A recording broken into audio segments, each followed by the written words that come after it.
Now, do you want to do the gift before the question, or do you want to start with the question and then do the gift? Let's do the gift before the question. Okay.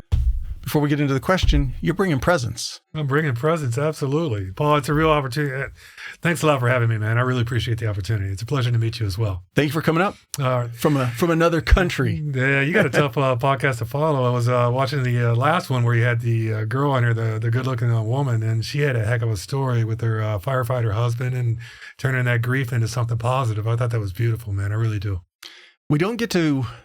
One of the things that I have learned in all the guests that I've spoken to, sometimes if we focus on the transition component, which is what the podcast is about, there are many instances where from these careers, veteran, first responder, you don't get to truly control your exit date. Unfortunately, you might have a plan to go a while, and Mr. Murphy has a say and says, it ain't going to happen when you plan it, it's going to happen when I plan it. Equally, when family members like her lose a loved one from these careers, it's something to where she could have easily crawled into her proverbial shell and wallowed in that pain and that loss. She didn't. She turned it around, and she's making it not just positive for her and her family and her daughters, but positive for all the other firefighters by bringing cancer awareness and cancer screening to them. So it's taking something that was so tragic in her life, but yet taking that and making it as positive as it can be. Absolutely. And that's what was so admirable about her efforts and whatnot. And then I watched it. It was just... It really helped me out as a person as well, because you were completely correct with the exit strategy. I mean, they say man has a plan and then God laughs, absolutely. So I can understand that. I related to it really well. And I remember her question was, what was her biggest failure? And that got me thinking about my thousands and thousands of failures that I've had. I mean, there's probably been about 1,000 failures for every success, and that's the honest to God truth. And it really brought that into focus for me. Made me think about that a lot as well. So very cool. Glad you got something out of it. Hey, I got a present for you too, if I may. Please. Brought this from Mexico. It's a luchador mask. Oh, nice. Thank you very much. That's for you, sir. That's Absolutely. really cool. Yeah. Coming from Puerto Vallarta, Mexico. Very, very cool. Right on, man. I'm glad. I hope it don't mess up your hair. You know what? If I don't shave, it may stick to it. Try to get it off and it's all stuck. Right on, man. I'm glad you like it, brother. I greatly appreciate it. Thank you very much. With that, though, I don't want to steal the thunder from you. Previous guest, you get to experience the first question. Okay, absolutely. I sure appreciate that. Let me see here. Maybe we recycled it and it's just what's your greatest failure again.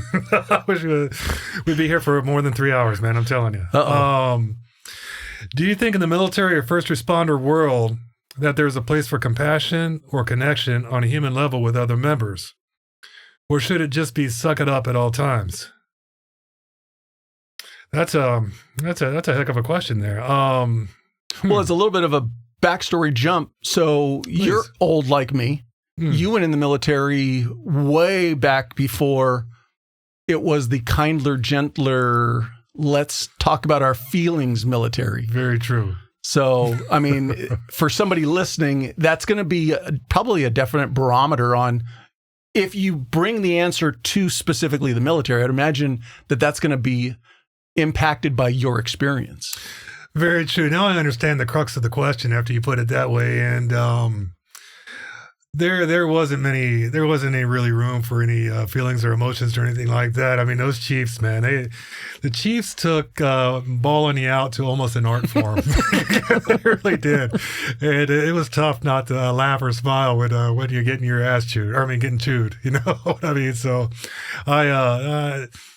as far as the new military, I'm not quite sure that I agree with the premise of it. The military is not a corporation. The military is there for war. And in war, things get very tight. You have to understand where your breaking points and whatnot are at. You've got to put them behind you. And just to be dead honest with you, I never really understood the new mentality that's in operation right now with the military, making it more of a corporation as opposed to a fighting force. And I'm seeing that kind of go back a little bit now. But we were there right when the, I guess, transition was going on with the military. And I got a funny story for you. You want to hear it, man? Please. This is a little bit off color, and I apologize beforehand. I was in 57 Division up in Misawa, Japan. And there was it was very salty sailors. I mean, we were the guys who went out to ship. Whenever a ship needed our services or whatnot, we'd ship out of there and we go on that ship and we do whatever we did and we, come back. So this is a very colorful group of characters, to put it lightly.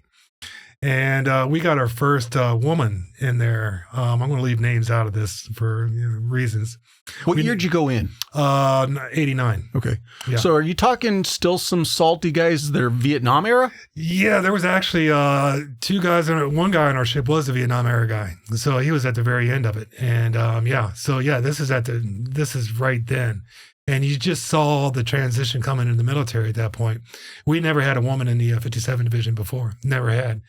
And we got the first one in there. And for her, to try to understand her perspective, she probably wasn't very used to the type of camaraderie that went on in that division. And she let this be known very well. She wouldn't stand for the colorful language or some of the different topics that we chose for discussion in this, And she made that known very well. And so there was a bit of an attitude toward her, if I may. Man, there was always all kinds of pranks and stuff like that going on with us. So just to give you a little bit of insight as to the switch in the Navy that I saw it as it kind of went from these bunch of animals over to more of a corporate mindset. Yeah, so there's two sides of the coin. It's a double-edged sword. It's whatever, yin and yang you want to refer to. There's a part of me, whether you're talking about the veteran community, military community, or the first responder community, there's something about traditions and the way we used to do things, whatever it is. I'll use the Marine Corps as an example. Marine Corps boot camp has always had a mystique and a reputation about it. There's something that they take very seriously when they say, we make Marines. That I don't think should ever go away. With that, though, now I'm a father of 2 daughters. When I hear people say things like, women can't do what men can do.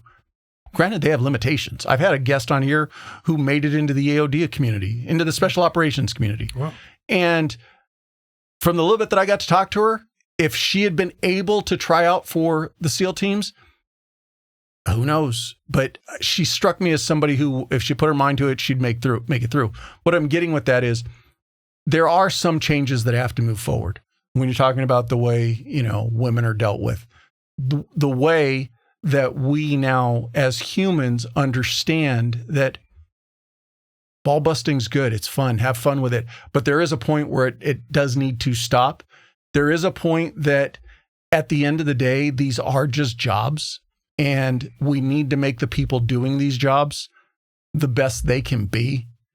And I'm not trying to sound like the Army commercial or anything like that, but I'm just saying, have the person come in, do the job to the best of their ability, make the environment as good as they can, so that when they leave these careers, they're as good as they can be on the outside. That may come across as a soft, not hard way of thinking about it. But when you have enough time to look back, you see that sometimes breaking these people down in these careers isn't the best thing for them as a person. And we don't do them the justice that they deserve. I understand your point. I do. I think something that gets forgotten a lot of times is that it's not more than just a job, in my opinion. Mm-hmm. The job is war, and the job is, basically life and death in a lot of instances. And to be able to break somebody down, you got to kind of know where their breaking point's at. And I think that's what a lot of our chiefs and whatnot would try to drive people to find out where their breaking point was at, whether they could be in a situation where they could be trusted to, act in the best manner that would befit the people that they're next to, because ultimately you're only as strong as the person next to you. And that chain has to be strong no matter what. There's no excuses out there. You've been there. There's no, that was a girl that, fell down, so let it go. You can't. Those situations require for people to be, I wouldn't say hardened, but you have to keep going no matter what. And there's no, like I stated before, there's no excuses. And unfortunately, there are physical limitations associated with men and women. And I understand that. And believe me, I understand the argument that women should be given the same opportunities and whatnot as men do, then make the standards the exact same. Mm-hmm. There can't be, a woman doesn't only has to run a mile where a man has to run 2 miles, because this isn't golf. You know what I mean? So yeah, I understand what you're saying, and I disagree in some points and agree with others. And understand this, I came and was raised by a father who struck first and then spoke, Yeah. And I knew my place, and I knew when I screwed up, because there was immediate repercussions. So I am a firm believer in making things hard, making it firm. Don't get me wrong about that at all. And like I said, go back to the Marine Corps. I don't think that it should ever change, because like you said, you chose to be a warfighter. You chose to sign up to be as a member of the military, or you sign up to be a first responder, which means you are the people that we're going to call when the shit hits the fan. We need to be able to make sure that you're going to be able to maintain your composure in the middle of that. The only way we can, not the only way, but one of the ways that we can do that is in a setting where we push you, and then we push you a little bit more, and we push you a little bit more. And like you said, we find out where your breaking point is. And if you're breaking, and everybody's got a breaking point. Absolutely. But if you learn where your breaking point is, as long as it's at an acceptable level, then you know how to better perform and operate, and maybe even could work on increasing your breaking point. That's true. That's a good point. It really is. Maybe you can increase it. Maybe you can't. I'm not really quite sure, to be honest with you. I know that the Navy chiefs that we had they were experts. Different breed. Absolutely. That's a different breed. Yeah. There was no they thrived on finding people's breaking points, man. They did, brother, and they were good at it too. And it's almost a science with them, to be honest with you. What are you saying? It wasn't touchy-feely? It wasn't touchy-feely at all, man. They didn't care how you felt? So, very true. They did not take my emotions into consideration when they were doing some of the different points, man. So, but God bless them, man. They were cool. And I was fortunate enough, when I was in boot camp down in Orlando, Florida, had Chief Hendricks, and I can say his name, man. He was a good cat, man. I love that guy to death. Anyway, we were going through boot camp, and he was the one that pulled me aside and asked me if I would be interested in going into intelligence, because I think I had written yeoman or something like that on my entry form. And so then he got me into the intelligence programs, which was really cool. Then they did the background check on me, which is top secret clearance, which is wild because I'm from Goshen, Ohio, a little town outside of Cincinnati.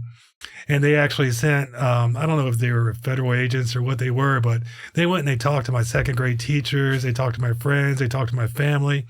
And Goshen's a very close-knit community. And for outsiders to come in and start asking questions and whatnot, I would have loved to have been there, man. I would have loved to see some of the reactions. But how big of a city is it? Goshen's a small, back at that time. Yeah, small town, man. Small town. I think, if memory serves correct, we maybe had 400 people in our high school. I mean, it was small. If memory serves, I think that's about right.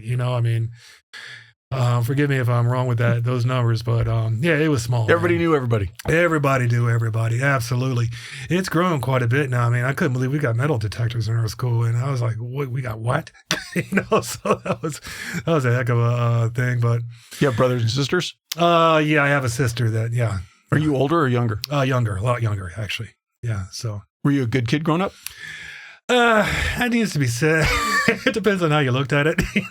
There was definitely some shenanigans that went on, but it was all good natured. I mean, there was nothing bad, but there was definitely there's definitely some things that could be considered, he's a bit rambunctious or whatnot, so played football and wrestled in high school and generally got good grades. There were some setbacks and whatnot, but, we got through them, so.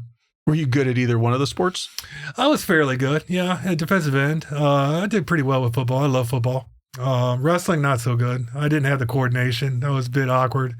And I could never really, I didn't do too well wrestling, but I tried and I liked it, so we did best we could. I think I went like 4-12 or something like that. I was the guy that you wanted to wrestle from the other schools. Yes, I got him. But the problem is that was just the first round. You still had 2 or 3 more rounds to go. I know, man. Yeah. So, growing up in Goshen was great. I mean, it was like an idyllic background to grow up in. Kind of work did mom and dad do? My dad was a TV repairman. He owned his own television shop. That's what really got me interested in being an entrepreneur, because he would always point out any service you see or any product that you see, that's a business. And you can do that business, and he gave me that confidence and whatnot. I remember being like a little kid, man, and wanting money and going down in front of IGA and setting up a little table and selling comic books and lemonade. And, and then I made some money. I was like, and then I go offer to cut neighbors' yards and whatnot to make money as well. And that kind of indoctrinated me into the entrepreneurial mindset, to be honest with you. And that was to define the market, find out what people wanted, and figure out how to deliver those goods or services. And I'll never forget that as a little kid. Yeah. Mom and dad pushed that in the sense of, hey, get out there and hustle, or just did it kind of come natural to you? Kind of came naturally. My mom was a nurse. She worked at Christ Hospital in the psych ward. So she was a psych nurse, and she would come home and, just tell us, different stories about the different patients and whatnot, and leave all the names and everything out of it. But I always just admired that she was helping people, and my mom also volunteered for the Life Squad. And so she would get the calls. We'd have a little plectron set up in the kitchen and whatnot. And she would get the calls. When that thing would go off, she'd have to go, And one of my best friends, David Myers, when we were growing up, he was his whole family was volunteer fire department as well. And so I always had a lot of respect and admiration for the way that they'd have to drop everything when that thing went off and go. And I thought that was pretty cool. What year did you graduate high school? 1986. 86. Yeah. Coming out of high school, do you have any plans? Was the military already on your radar? I had no plans. The military wasn't on my radar. Went to a small college up at Muskingum and didn't do too well up there, and then ended up in Western Kentucky. Didn't do too well there. Just kind of flopping around, not really knowing what I wanted to do or having any ideas. What drew you into Kentucky? What's that? I'm sorry. What drew you into Kentucky? Basically, I couldn't stay in Muskingum. So they accepted I had me. to leave. Yeah, so they accepted me. That was a big part there. And I had a lot of interesting experiences down in Western Kentucky. I got to work for a judge, Judge Lewis, and I got to distribute community hours for when he got in trouble. And that was my little side gig that I had going on to help get through school. And that was interesting because I got to sit in the courtrooms and see, when people were sentenced and whatnot. And then when you got community service, I got to interview you and figure out a good fit for you and where to go do your community service and whatnot.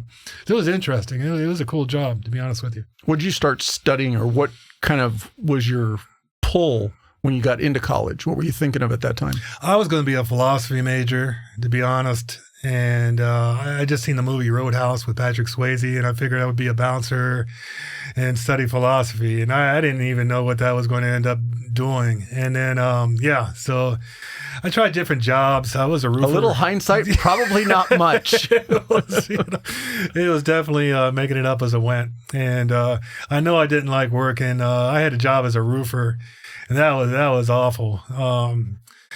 Whenever you tear off tiles on a roof, there's this stuff called pitch, and if you get it on you, it burns. And these guys didn't tell me about that. They forgot to leave that out of the equation. I was wondering why everybody was wearing jeans and long shirts while we're ripping this stuff off. And I got it all over me one summer, and I had to spend like three or 4 days in the basement in complete darkness. Oh, wow. Because it burned, man. It was awful. And I'm still mad about it. So. Did you actually have to roof through the summer? Yeah, roof through the summer. I remember being up on a roof one time and looking over at a window, and there's this guy dressed up like a woman looking at himself in the mirror, and I was like, what is going on there? So it was just a lot of little weird, strange occurrences like that when you're roofing. So how does the military come about? The military was basically a situation where I wasn't really out of options, but I wanted to travel. I knew I wanted to travel, man. I wanted to see the world. I knew there was stuff outside of Ohio, and I wanted to experience it and see it. Let's be honest. We're hard on our sunglasses, especially first responders and military members. They get dropped, scratched, left on the dash, or crushed in our gear bags. Frontline Optics gives you the same premium quality and eye protection without the high price tag. Sure, you can spend big money on the designer brands, but why should you? From polarized UV 400 lenses to anti-reflective and water-repellent coatings, every pair of Frontline Optics glasses is built to handle the demands of the job. And here's the best part. When life happens and they break, Frontline Optics has a no questions asked replacement program, even for prescription glasses. If that's not enough, Frontline Optics was founded by a firefighter, and a portion of every sale supports the First Responders Children's Foundation, helping the families of those who gave everything. If you're looking for sunglasses that look good, are built tough, and that come from a company that gives back, visit frontlineoptics.com and use the promo code TRANSITION10 to get 10% off your purchase. Frontline Optics, from a first responder for the front lines. And so then the Navy came calling. I was like, maybe the Navy. And then I had this... Now, how'd you settle on the Navy? Because they traveled. I wanted to see the world. And it seemed like the coolest of all the services, to be honest with you. You know, you get to travel, be a sailor, get to drink, you know, and whatnot. And it just seemed cool. I seen The Last Detail with Jack Nicholson. That was a great movie, and that's exactly what I wanted to do. You know, an officer and a gentleman and all that. And Top Gun, you know, that came out. And I was like, oh. And so that kind of aligned with, I guess, what I wanted my experience to be. And the recruiter, Chuck McNutt, was cool. He was awesome, to be honest with you. He took me down to Nashville for processing. And he was like my last night or something like that before I left for my P days. And he left his bar. We were in a bar in Printer's Alley. I forget, Ace of Spades is the name of the bar. And he met a girl where we're sitting at the bar. And he goes, my card's on the table. And so I sat there by myself, and all of a sudden I started making all these friends. I started buying people drinks and whatnot. And I must have jacked up that card to about $1,000. When he came back, all the blood drained out of his face when he got the bill. Sorry about that, man. Hey, he left his credit card. He did. I think he had a good time with the girl, though. So it all worked out. Yeah. Now, you said you went to boot camp in Florida. Orlando. Yeah. Is that a time period thing, or because I thought the way I understand it, it's Great Lakes. Yeah, Great Lakes. Most people went to Great Lakes, and they had a boot camp down in Orlando right when I joined. I think it was new, to be honest with you. I'm not sure. And they actually had girls in the Navy boot camp there and guys in the Navy boot camp too. And So, what rate did you sign up for going in? Going in, I signed up as a yeoman. And then I had, I've got an uncle, JC, who was a frogman in Vietnam, who was a precursor to SEALs. And he talked to me, said, you don't want to be a yeoman, man. You know, you want to get out there and do a little bit. And I was like, okay. So my mind was open to it. And so then Chief Hendricks pulled me aside and said I did pretty well on some tests that they had. And that's when he put me in the intelligence field. Now, is this secondary testing or when you did your ASVAB that you did pretty well? I think it was the ASVAB. Yeah, I'm not really quite sure why he pulled me aside for that. I was the only one that he pulled aside to do that. And then they had a meeting, and that's when the clearance for the security clearance started and all that. And so then as soon as I finished boot camp, I was supposed to do Smurf around and do something like that, but then I got accepted really quickly. And then I was in Fort Devens, Massachusetts up there. And that's where I spent about 1.5 years doing intelligence training. And from there, where'd you get sent to? You mentioned... Yeah, I went from there. Then I was shipped out to Misawa, Japan, and that's when Desert Shield was just starting to break out. And so then they put me on the USS Long Beach, and I shipped over there, went through the Straits of Hormuz, which that was all spooky because thought it was all fun and games until we hit the Straits of Hormuz, and then they locked us on with the Silkworm missile sites.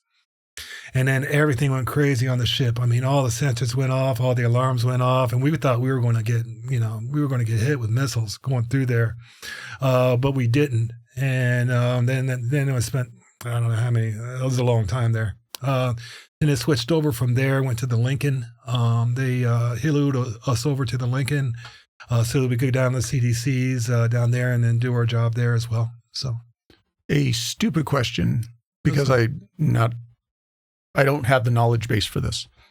As an enlisted doing intel work, what is your day-to-day job?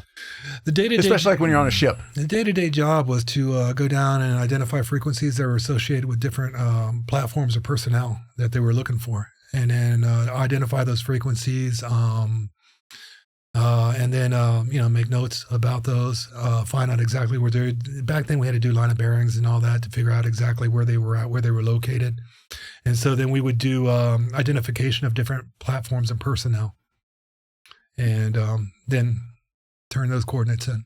What was your longest deployment at sea? 6 months. Was it everything that once you were into it, you're now, hey man, I want to be in the Navy and do all this, travel the world. Was it everything you thought it would be? The Gulf wasn't.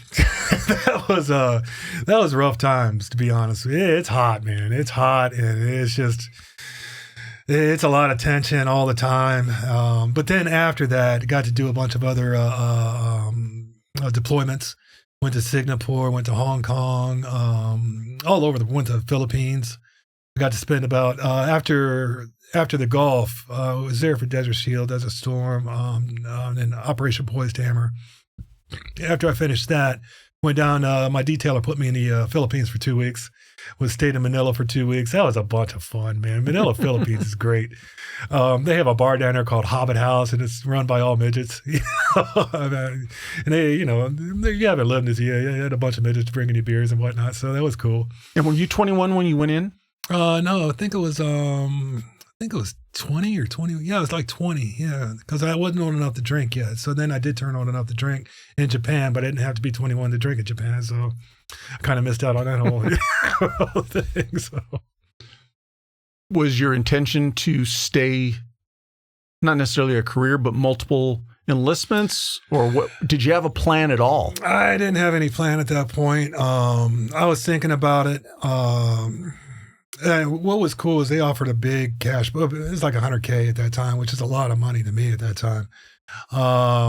They offered that because I had a security clearance, and that could be used for a lot of different things. The early 90s, $100K is a lot of money. That was a lot of money. I was thinking about it, but then I started seeing people that went from our thing to Afghanistan and all that, and I didn't want to go to Afghanistan. I just had no desire whatsoever. I spent a lot of time in those type of environments and conditions, and I just wanted to. I wanted to. After I think I had that experience, I was like, man, I really want to go ahead and apply these skills and whatnot that I have to the civilian world and get out there. And I want to finish up my degree, so I went to Miami, Ohio.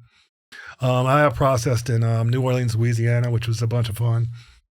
After I processed in there, I found myself going straight from the military environment to a college campus in like less than 2 weeks. And that really rocked me. There was a lot of things I didn't really understand at the time that looking back on, I see them more clearly. And one of them was my behavior. I really didn't feel comfortable in my own skin being in that environment of a college campus. And my behavior was very self-destructive at that time as well, because I didn't understand what was going on with my brain. I didn't understand what was going on, spiritually, physically, mentally. And my behavior reflected that. And so I went to Miami, Ohio. I was going to go to medical school. That was my intention. And then I did all my pre-med undergrad work. I did organic chemistry, which is really rough. Was your draw to go back to the Midwest, Ohio, that area, or? I always wanted to go to California, Los Angeles specifically. And for some reason, I really gravitated. I remember when I was a little kid, we had encyclopedias back then, and I would just look at Los Angeles and look at Sunset Strip and look at all that. And just for some reason, I had some just draw to Los Angeles, man. I've always loved Los Angeles. Well, if you were into the heavy metal scene in the late 80s and early 90s, I mean, absolutely. that was, the Sunset Strip was going off at that point in time. It was, and I lived my dream too. I had a Harley Davidson, had a bunch of friends that had Harleys, and we go to the Whiskey, the Roxy, the Rainbow, Saddle Ranch, and everybody knew us and we knew everybody, and it was just a blast, man. It was a bunch of fun. So then what prompted to leave Ohio and go to California? What prompted was I graduated. I ended up, I decided I couldn't be in a classroom anymore. It was just driving me nuts sitting there, So you got your undergrad degree? Yeah, psychology, actually. And like I said before, I did my pre-med undergrad work, and I was going to go to medical school, but I said I just didn't want to sit in the classrooms. I didn't want to learn anymore, and hopped in an 85 T-Bird and just drove out from Cincinnati and just drove straight through to Los Angeles. Yeah. And did you have anything lined up when you got to LA, or was it? Nothing. Had nothing. Didn't know anybody, had no jobs, no anything. I had about 10 G's in my pocket. I figured I would just wing it from there. So. Hey, stranger dreams have started with less, right? Yeah, absolutely. I know I kind of wanted to work in the entertainment industry, but I didn't want to be an actor. My first job there was with J. Michael Bloom Talent Agency. And that was a strange job. Basically what I did was I took the resumes of actors and I stapled them onto their headshots, and then they'd send them out to different projects that were going on. I remember I was like, oh, that's Tom Wopat from the Dukes of Hazzard. I was like, oh, that's a big deal, so. How did you get that job originally? I just applied, man. I looked at the, God, what was the name of the news? I think it may have been the Hollywood Reporter. I would go, I had a little dink apartment. Man, it was a cheapy apartment, Ventana Apartments in Hollywood. And go over to Hollywood Boulevard, and I'd sit there, go grab a cup of coffee, and I'd go through the one ads and apply for different jobs. That's how I ended up with that one. So then I know, we're going to get into one of the steps, you end up getting into the financial advising world. How'd that happen? Yeah, that was in Beverly Hills. That was after I had a bunch of weird little jobs before that happened. And I went out and used a camera for this Woody Harrelson funded thing. This is back when marijuana was illegal. And so I was a cameraman, and we would go to these different little weird places that were marijuana, they were trying to legalize marijuana and all this other stuff, and shot a bunch of interviews and stuff like that. That was a cool job. And then were they trying to create some sort of like TV show about the industry? I'm not really quite sure, man. I just know Woody Harrelson funded it. And I know I got the job. And so they used a camera. I was like, yeah, sure, I'll use a camera. And I never used a camera before. And so then, just taped a bunch of interviews. And I'm not really quite sure what happened with the thing. And then met a famous author. His name was Peter McWilliams. And that's kind of a weird story. Because I was a writer. I was always writing too. Just writing all the time, just for not to do anything. I actually have written a novel called The Last in Line. And it's about a CIA operation that takes place in the Philippines in the aftermath of the Desert Storm, which was something I was kind of familiar with. And where did the desire, or where did the interest in writing come from? Always been a big fan of writers, man. Everywhere from Hemingway to Hunter Thompson to Jack Kerouac to just loved it, man. I mean, I've read Hunter Thompson, just about everything he's ever written, and just a big fan of that cat. Do you like is the appeal the nomadic life that he kind of brings to the table? Possibly, yeah, and the chaos and that. Yeah, absolutely. I mean, the cat lived on his own terms, and I've always admired and respected that, and I've always wanted to kind of integrate that into my own experience. And big fan of him. Hemingway, just reading Hemingway would just move me. I mean, the books that he written, like what's the one about the fisherman, where the fisherman caught the fish? Jiminy, The Sun Also Rises was a huge impact on me too. Where in the Spanish-American War, where he's an ambulance driver. Oh, The Old Man and the Sea. That was the name of the one with the fish. I mean, I just gravitated toward that. Just every word, just emotionally, just resonated with me. that cat lived on his own terms as well. And I always had just respected that. Is the writing, though, always just been something that you've done in the periphery and you kind of like, eventually one day? Or have you ever like sat down and go, no, purposely, this is my next mission. I'm writing a book. I did that, and I wrote a book. I wrote that novel, and it's probably about, I don't know, maybe 1,000 pages. And writing is hard. You've got to really search your soul. You go through depressions. You go through all these different myriad of emotions, and you do it in solitude as well. There's nobody around you. Back in those days, I mean, I used a typewriter, and it's just the solitude and the journey of it. And it's a hard journey for a writer. And I kind of understood the pain that went on in those pages of the books they had written. And I admired it and respected it. And that's why a lot of your writers are a little crazy. And just that the solitude of the endeavor, I think, is what I have a real attraction toward. And it's pain, and it's a lot of work, and it's awful sometimes. You write 10 pages and you just throw them away. And what you reveal on that page ultimately determines who you are.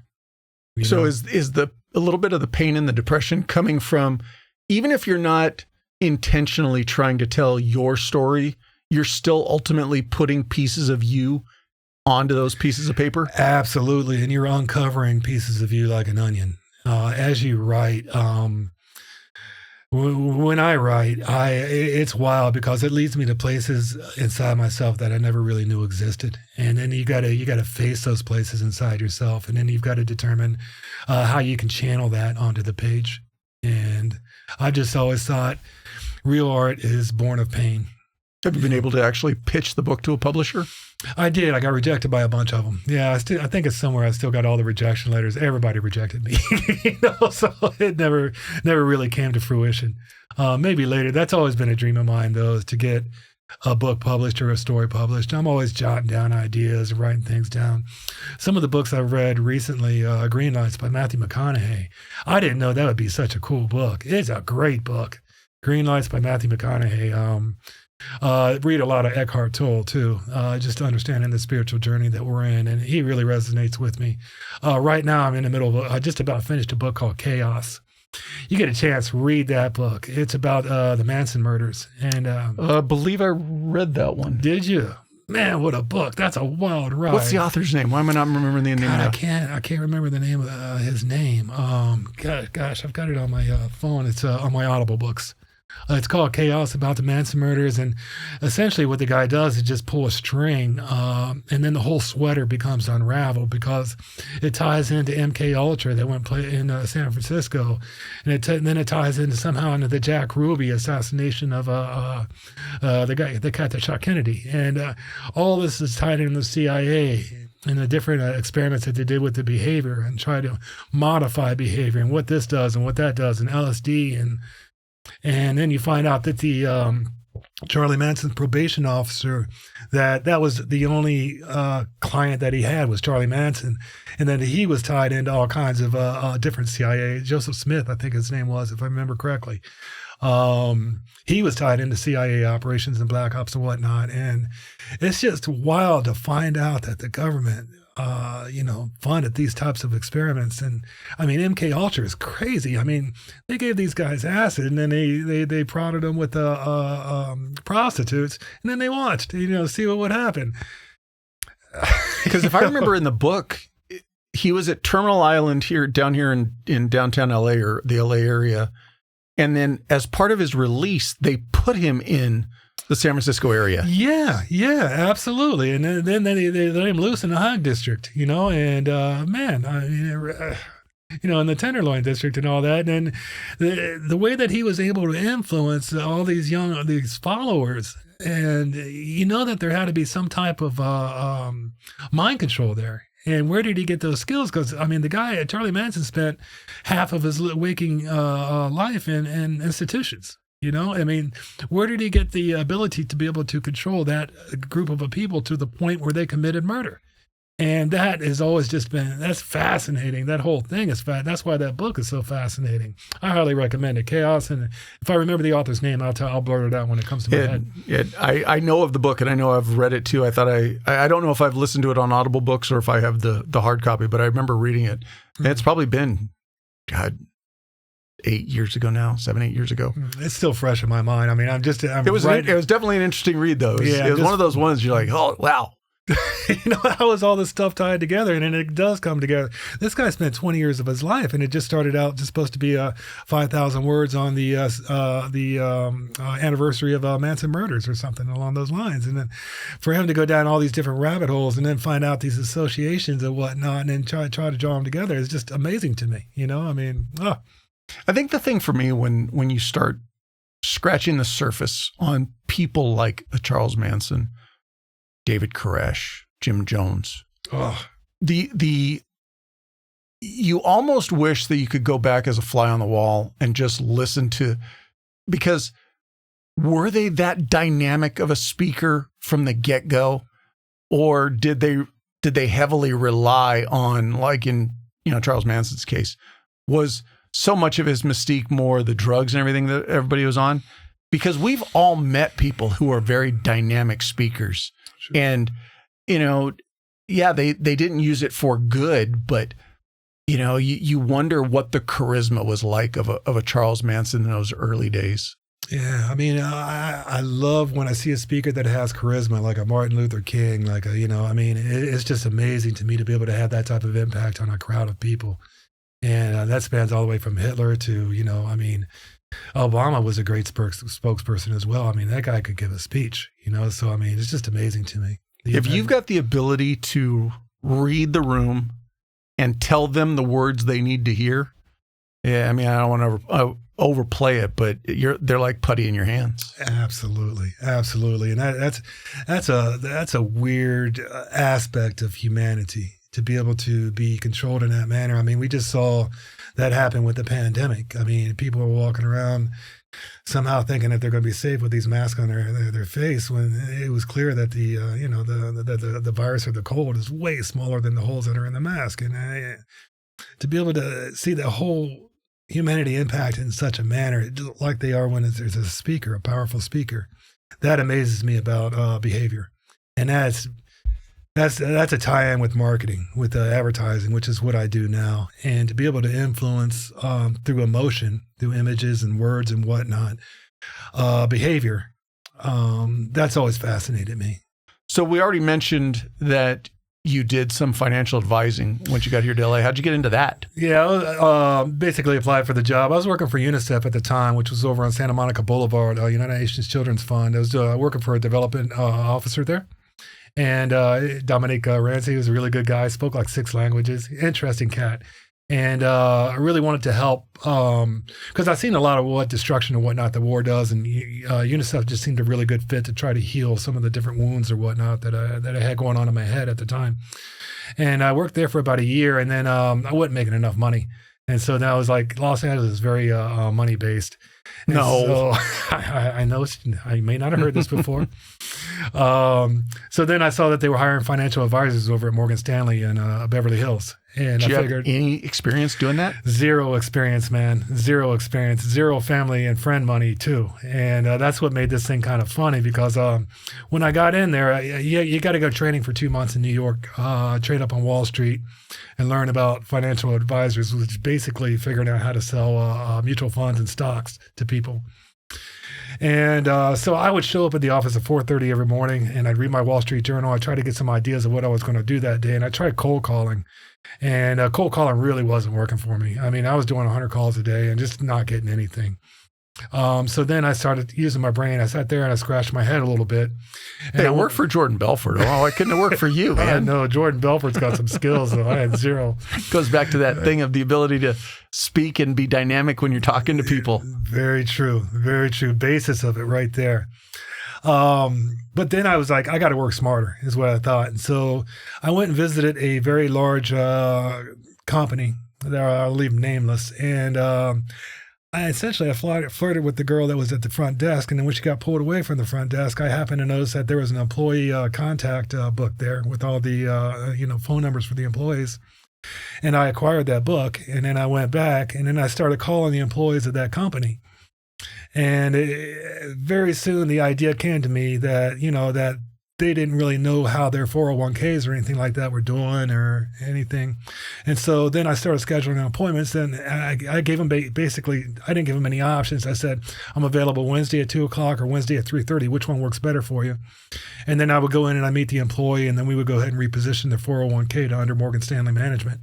And told them, because the market was hot at that time, and it was just blowing up, and everybody had that big FOMO going on, fear of missing out. And so essentially what I was able to do was transfer a lot of people's 401ks over under Morgan Stanley management, and made them a lot of money because the stocks were going through the roof, and their 401ks just weren't being managed whatsoever. So it worked out toward the benefit of a lot of people I worked with. Were you there for the big bubble burst? I was. Black Friday. Yes, I remember that. Our offices were bomb threaded. We had a lot of people that had their tires sliced. And because people were very angry when that bubble burst, man, people lost a lot of money, and that was a very eye-opening introduction to being a financial manager, because we had all our chips on the table when that happened, and we had I had no idea that was going to happen. I mean, the market dropped 1,000 points in a day, and then they stopped trading, and it just kept going down from there, man. When that bubble burst, everybody lost a lot of money. Everybody thought we were going to go into another Great Depression, like the 1930s or whatnot. Were you back in California, though, at this point? Yeah, I was in Beverly Hills. Yeah, I was living there. Yeah. And I had to put up with people crawling and crying. And it was just an awful experience. And I thought to myself, there's got to be a better way. And I didn't want to do that anymore, So I was a financial advisor there for about 2 years. And then we had the company. It wasn't even my idea. It was a real good friend of mine, Randy Etheridge. It was his idea to put web-based cameras inside of daycare centers so parents could tap in on the internet and see their kids during the day. And man, I thought that would really help out a lot of people. I mean, there was people that were across the country that wanted to see their grandkids or whatnot. And then we started up the service, and I thought it would really benefit a lot of people. And at first it did. This is when the technology really wasn't that good on web-based video. And we were doing like 12 to 15 frames per second. So it looked like people walking around like robots on the thing. But we were able to install these web-based cameras and offer that subscription to the parents of that daycare center. And we seen a lot of positive stuff. It was beautiful, to be honest with you. So were you having to sell the daycare center first to then get to the parents? Yes, absolutely. And the sales pitch of the daycare center was you would choose a daycare center that offered this service as opposed to one that didn't. And we went really well, man. In the very beginning, when we had low overhead and whatnot, it went really well. And then we were able to, I went to a pitch competition down in Irvine, and I bombed that one so bad. It was awful.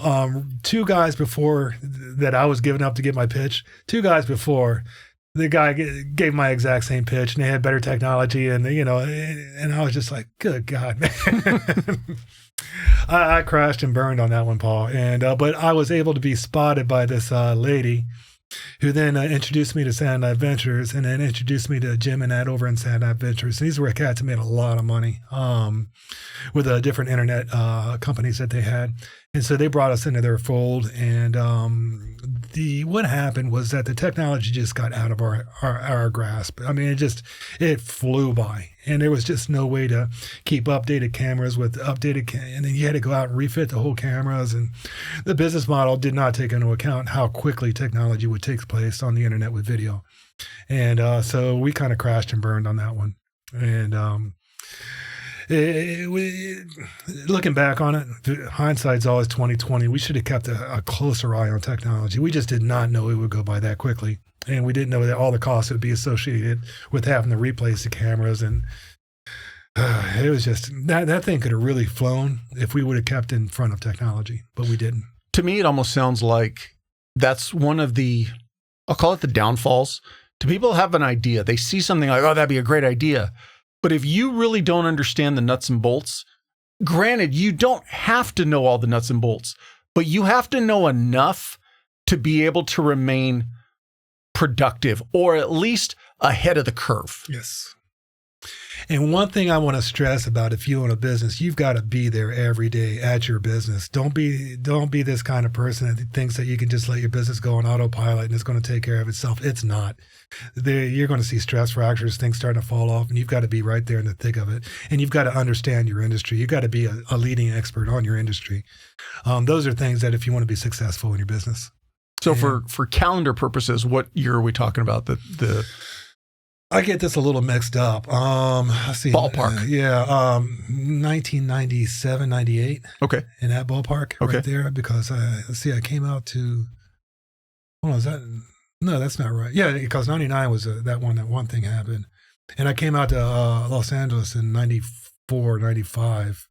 95, I think. Yeah, in that ballpark. So it may be a little bit of variation in there. So it's the late 90s. It's late 90s, early 2000s. The internet camera monitoring business went sideways. Yes. Because everybody and their grandmother got into the exact same type of business. They did, man. They did. We just got bum rushed. We were a little bit ahead of the curve, and we should have used that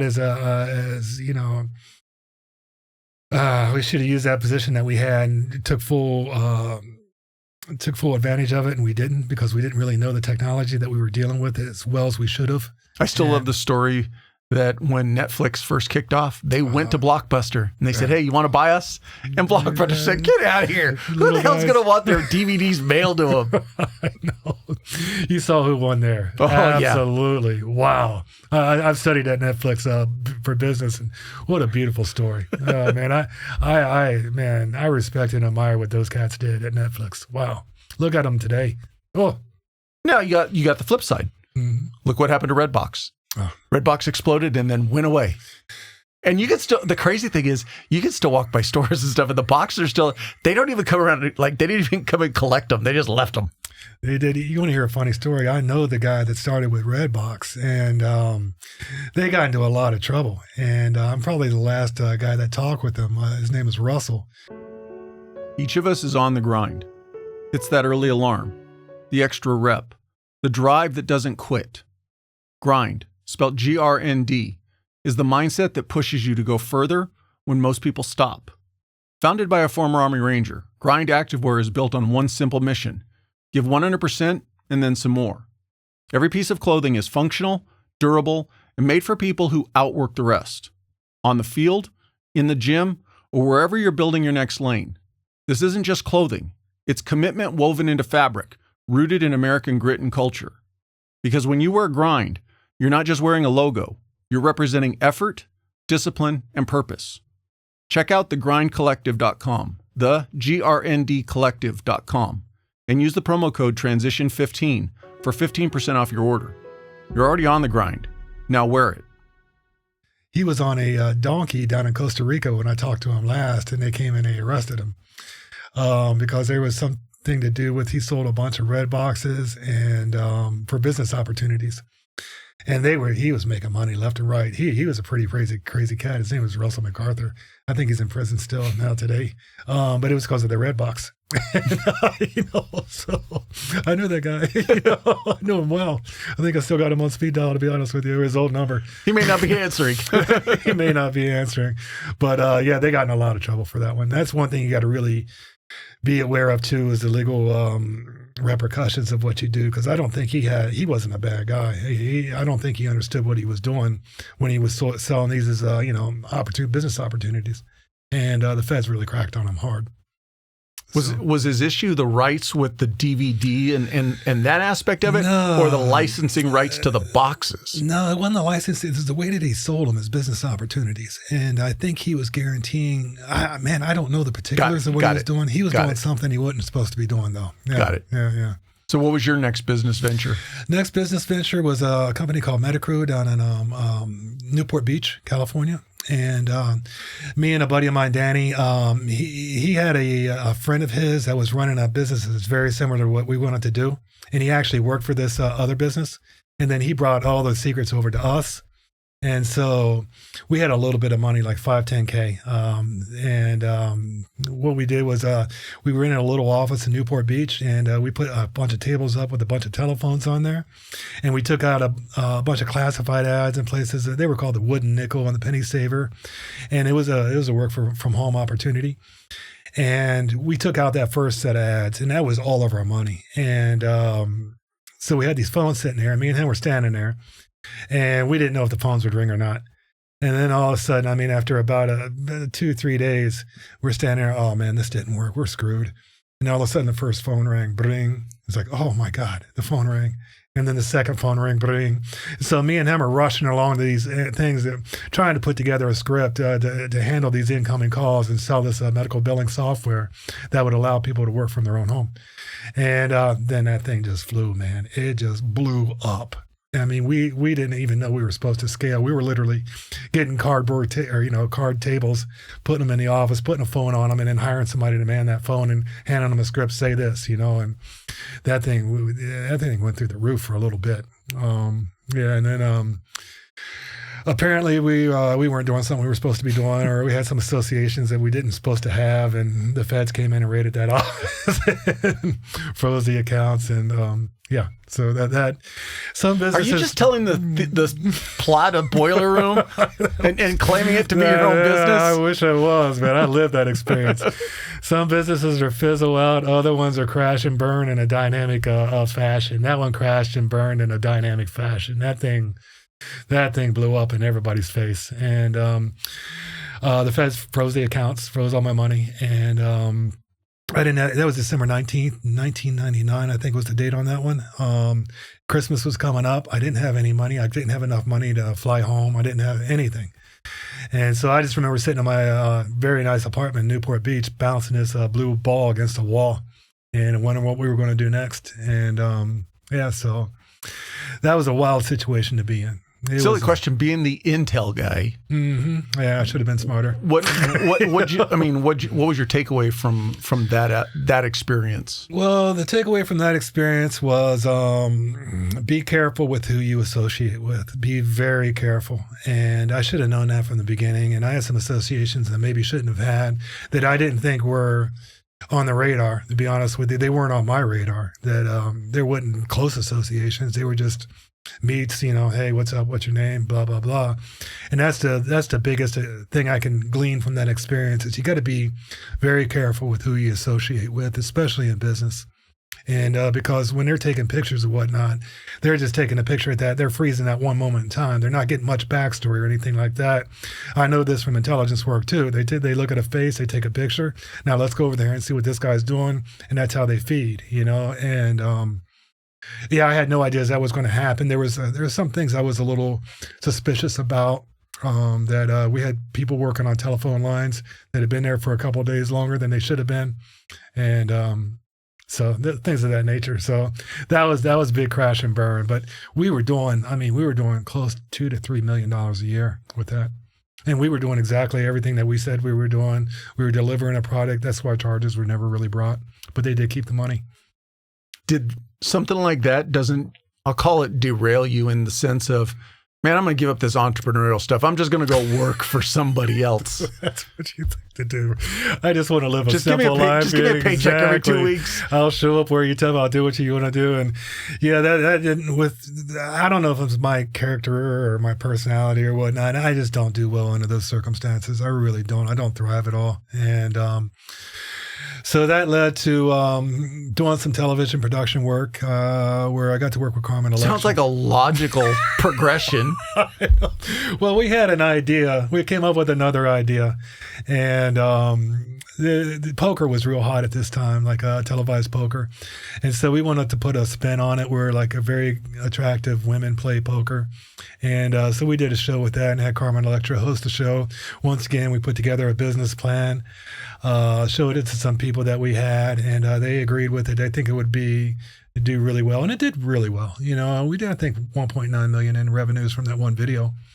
And it got distributed to Barnes & Noble and all that. And we were going to do another sequel to it where we're going to turn it into a reality series. And then That just never really came to fruition as well. Were they playing tournament style or just like a giant cash game? Well, the first video was just 6 girls, playing poker.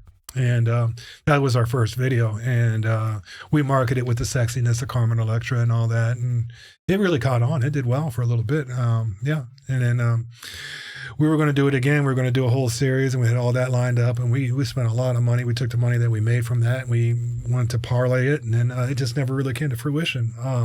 It never happened. And that was a crazy story, man. The director that we had, whenever back in those days, whenever you shoot a video, everything comes down to a master tape, this one tape, where all the money that you spend, everything goes into that one tape. And that's the only tape in existence.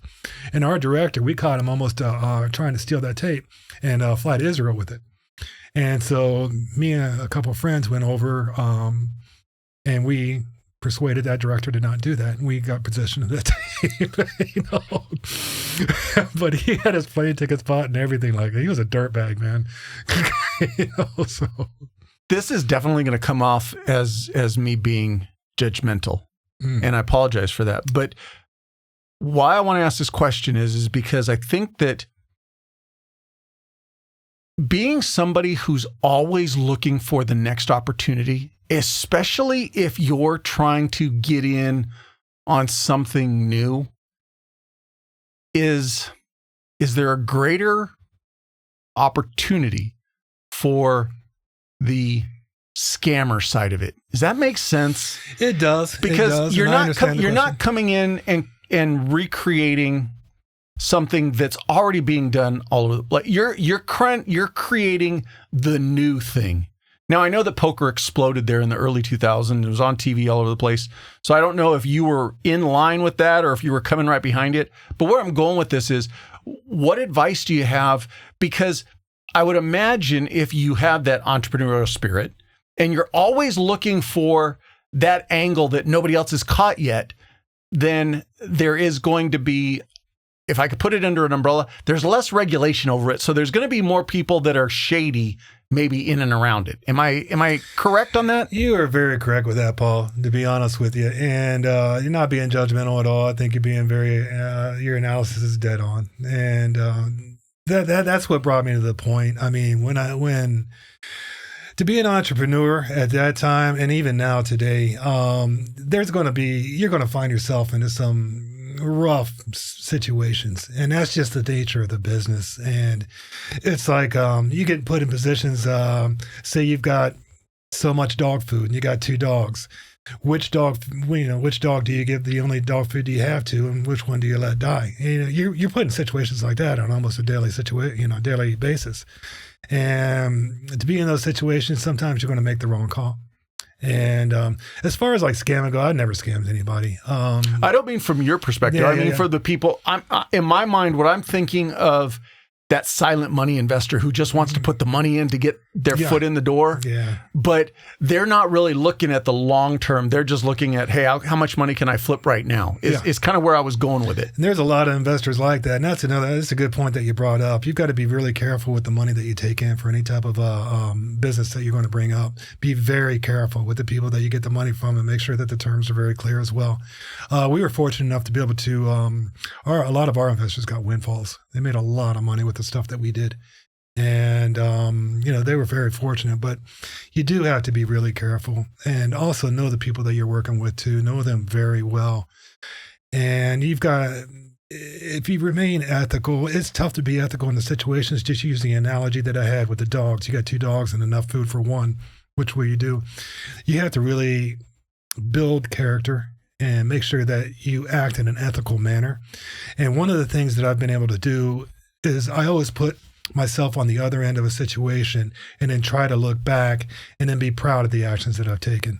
And I did the same thing in the Navy. That's actually where I learned that. Whenever you're in a situation that may seem, horrifying or scary, I always imagine how am I going to look back on this the next day? And what do I want my actions to be? And how do I want to remember myself? And I do the same thing as being an entrepreneur too. Put in a lot of tough situations, dealing with a lot of characters, man. Always look forward the next 2 to 3 days and then look back upon your actions and then how you're going to see those actions. Are they going to be in line with who you are as a person? And you have to look at it in those manners, I think. Through all these pitfalls, ever get a point at that point in time, man, I'm just going to get out of LA. I'm going to go back home to Ohio where I know it. It's safe. Or did you just obviously just kept plugging along though? But well, yeah, I mean, I've got this mentality behind me. Like you say, door number one, hey, here's a great job. You're going to make $200,000 a year. And, door number two, hey, here's a beautiful, wife and lovely family and all that. We're not going to show you what's behind door number three. I'm the guy that'll go to door number three. I got to find out. It's just like maybe a implicit flaw in my character, but I got to know what the unknown holds. And So what was your next venture then after poker? After that one, let's see. We did direct cash flow. That thing crashed and burned. It didn't even get off the ground. That was down in Long Beach. And then what was after that? I know I'm forgetting something. Well, ultimately, you're in marketing today, correct? Yes, advertising and marketing. Yes, and so I love it. Let's get to that point. Is the company you have today the exact same thing that it started with, or is it grown and morphed? It's grown and evolved. One of the single. Having all the different businesses that I had, I found out that the single most important factor is marketing and advertising.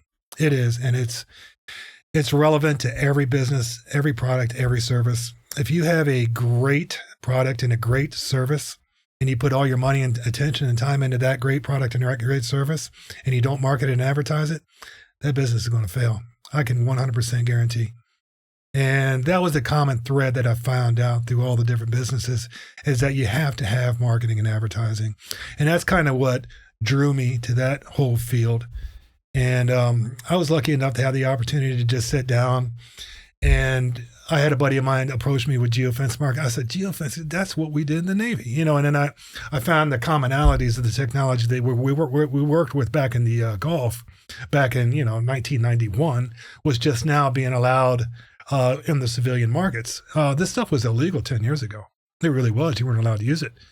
And it's just now became under, where you can use it for marketing and advertising. When I talk about geofencing, essentially, what I'm talking about, Paul, is putting a digital parameter around a physical location. And then we collect information from the location reader on people's cell phones. And once we have that information, we can start distributing them ads across any website or app that they visit. And we distribute ads programmatically. And what I mean by that is whenever you bring up a website or an app, there's a 100 millisecond delay. And we have algorithms that bid on the available advertising inventory of that website or app when they're bringing it up. So that's how we're able to get ads in front of very targeted audiences. And it's very similar to the technology that I was using back in 1991 under intelligence in Iraq and all that. And finding out about this technology and find out that it's been developed and find out that it's now legal because it wasn't before, that's when I put together Get Geofencing. And this business comes from my heart. And that's why I've been really careful. Very careful. I outsource, but I don't hire employees. The reason I do that is because, I forgot about one of the businesses I had in Beverly Hills called Pro Tax Care. That was a big one. We were doing about $5 million a year on that one. But anyway, getting back to it, I didn't like having employees. I think I suffer from a leadership perspective. I know how to get me through things, but I have a real hard time holding people accountable to what they're supposed to do. And that's a whole science within itself. Managing is tough. Man, you got 15 employees, you got 15 different problems walking through the door every single day, and those problems are going to change and morph into different things. And now you're responsible for that. Now you got to find out solutions for that. And it's ongoing, boom, boom, boom, boom, boom.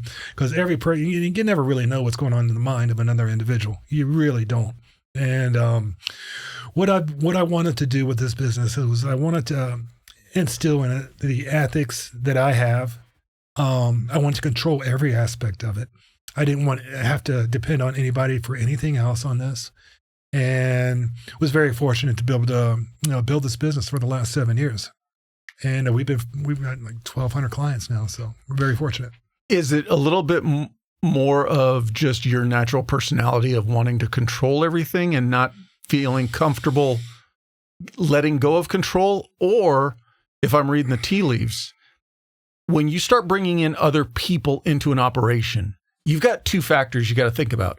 You got to think about, like you said, every person brings their own drama to the table. So what are they coming to work with that's just going on in their life? But then at the same token, you have to be mindful of what's that employee doing as it relates to my company. So I kind of see it as, if I don't have any employees, I can at least control what's impacting my company. Absolutely, 100%. And I think by having that control, I'm able to deliver to the client exactly what I would want delivered to me. And that's the way that I always look at things. How, as I would have a client, what would I want to see? And we've been able to develop all types of things that other agencies or companies in our field haven't developed yet, like customer dashboards, like Friday reports, like just what I was able to do was evolve this into an experience that I would want to experience on the other side of the table. And whenever you open that up and you do bring in employees or things like that, I think it's me that lacks in the skill set to be able to make sure that I get the type of performance or the type of interaction that I would want to have personally with that other person. Like I said before, you never really know what's going on inside the mind. If they're in a bad mood, now my company's represented in a bad way.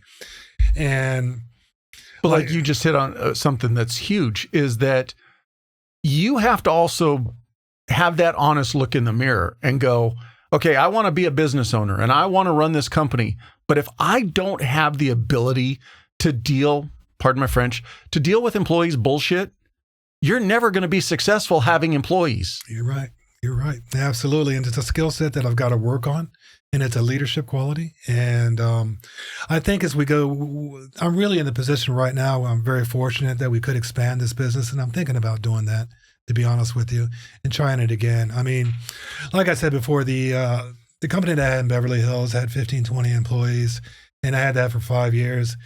And that thing about drove me into the ground, just meeting payroll and all the different requirements associated with it. But if you want to scale into something that is a lot larger, I mean, I'm very fortunate that I've been able to keep this at the size that it's at right now. And, you know, we've been at it for 7 years. We could have scaled. We could have made a lot more money if we wanted to. I've just chosen not to, because I think that when you offer marketing and advertising to someone, to a business, something as important as a business, then you've got to be able to deliver on all fronts. And we've been fortunate to be able to do that. 7 years, we had one chargeback in 7 years by a crazy guy in Detroit, and he lost the chargeback because we deliver exactly what we said we were going to do. We're all 5-star reviews. So now, do you consider yourself a advertising company? Yes. So do you create the advertisements for the customers? Yes. Yes. We generate the video, the 30-second commercials. We generate the targeted display ads. Absolutely. Yeah. We do everything from soup to nuts. And what we try to do is we take the experience that we've had for the last 7 years and try to translate that into something that's going to work for that client and help them. Because a lot of people, like say you're a roofer, you don't know much about advertising or marketing. You don't know what's going to work. Well, we've got a history of roofers that we've worked with in the past where this ad didn't do well, this ad did great. Let's try to take the attributes of this ad and translate it over to your company, so that we're going to have more of a positive reaction from marketing and advertising. Marketing and advertising is hard within itself, because if somebody tells you that they know a campaign is going to work, they're lying to you. You really don't know, man. And you got to remember that you're reliant upon human behavior. And with human behavior, that there are so many different variables associated with that. They may see the ad when they're in a bad mood. They may, all these different factors take into place. It's really hard to find commonalities amongst advertising campaigns that are going to work consistently, because you just don't know. And once you do it, then they'll work for 2 or 3 months, and then they'll stop working. They will all of a sudden just crash and burn. Now you got to come up with something else that works. And you got to try to take into account what made that crash and burn when it was working so well before. And when you're dealing with different geography, you're dealing with different audiences, things of that nature, you just don't know. And we've now some campaigns have knocked it out of the park that I didn't think would have no way this is going to work. It's such a crude ad. It's ugly. It doesn't look right. Oh, that's just writing on a piece of notebook paper. There's no way that's going to work. Man, it goes through the roof, and then you take your time. You carefully put together this 30-second video that takes hours and hours and hours, and it looks so beautiful. And you're just like, oh man, this is going to knock, and it just fizzles and burns. You're like, good God, So, do you work? And where I'm going with this is that I could see it going two ways. I could see a client being so fixated on an idea for an ad, but you as a professional going, that's just not going to work. Mm-hmm. Or the flip side, do you like your customers to be heavily involved so that, because it's that old adage, you could have hey, and in my mind, this ad worked last time, I just went basically going to reproduce it, and you never start thinking outside your own box. I tell you, I like when a customer is heavily involved with the ad, but it's for selfish reasons. It's not what you may think, because if that ad crashes and burns, your fault. That's not on me. Exactly. So it's for selfish reasons, and I wish they were better based reasons, but they're not. And when we get full responsibility of an ad, then we feel the responsibility of the performance of that ad. And that's why we always do our best, and we're always very honest and transparent. Man, we don't know. And anybody that has talked to me will tell you Chris won't know, until we run the ad, and then we'll find out. And then we'll get data in from that ad, and we'll find out what's working and what's not. And then we're able to allocate resources toward what's working and what's not. That's why we've been blessed to have clients with us who have been with us for years. The whole AI conversation, how is that helping or hurting your business? Oh, it's helped out tremendously. It's given us all types of capabilities that we would have only dreamed of maybe 5 months ago, man. I mean, with ChatGPT, what kills me about ChatGPT, man, is I'll answer the fact that it'll never give you the same answer twice. No. God, that's so frustrating. It is. But what kills me the most? If you're like me and you love your coffee, my go-to lately has been Blue Line Roasting. They're a Tennessee-based and law enforcement-owned company, roasting small batches of premium beans. You've got choices from Patriot, which is their light roast, to Failure Drill, their dark roast. They roast all their beans fresh, within 48 hours, and ship them to you even faster. You can also get your beans ground for you or delivered whole. Your choice. But here's the cool part. A portion of what you spend goes to support law enforcement families dealing with the impact of line-of-duty injuries or loss. You get an incredible coffee, and they get the help they need. Choose a single bag, a sample pack, or start a subscription so you're never out of coffee. Oh, and shipping is always free. Also, for the listeners of this podcast, use the promo code TRANSITION10 to get 10% off your purchase. So head over to bluelineroasting.com and make every cup count. It's like, I'll take my time to respond to an email, and I'll craft it, and I'll put, this into that. And then I'll take that email with what I've written, I'll put it in a ChatGPT, and it'll make it 10 times better. And I'm just like, damn.